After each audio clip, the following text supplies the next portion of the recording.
There's no question that we are in a war with the People's Republic of China, and specifically the Chinese Communist Party.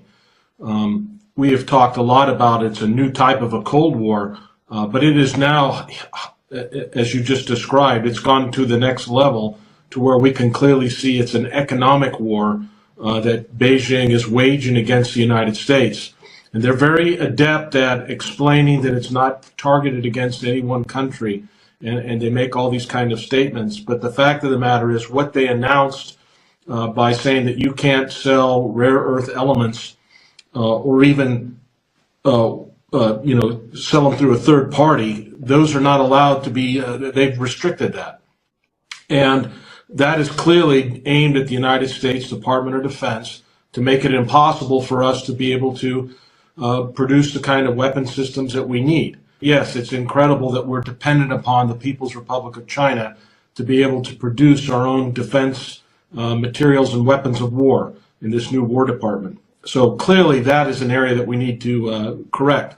But for those who question whether or not we're in a war, we just have to listen to the PRC's ambassador to the United States, who last night in what they call this annual gala dinner that is hosted by the National Committee on U.S.-China Relations in New York City, Ambassador Xi Feng said, China does not want to fight such a war, but neither will we sit idly by when our rights and interests are harmed and the international economic and trade rules as well as multilateral trading system are undermined. So they're couching what they did as some kind of defender of a new global order, but that they're also being attacked by the United States. So they've openly declared that they're in a war with us, and they're using these measures to essentially disarm America.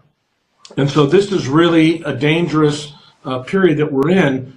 Heretofore, we have been supplying the Chinese in what would be a one-sided economic war where we buy things from China and that money goes into their war coffers so that they can build this new aircraft carrier that launched a fifth-generation stealth fighter with electromagnetic aircraft launch system before the United States of America, or the strategic rocket force that has all kinds of missiles, supersonic, hypersonic, long-range, medium-range, short-range, and a host of other military applications that we have been funding China on.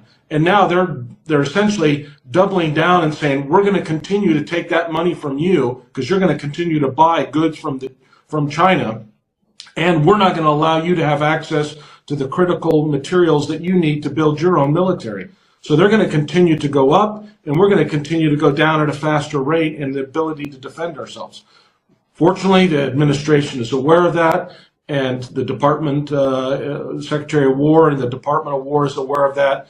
And we understand that we have to get and decouple in this area.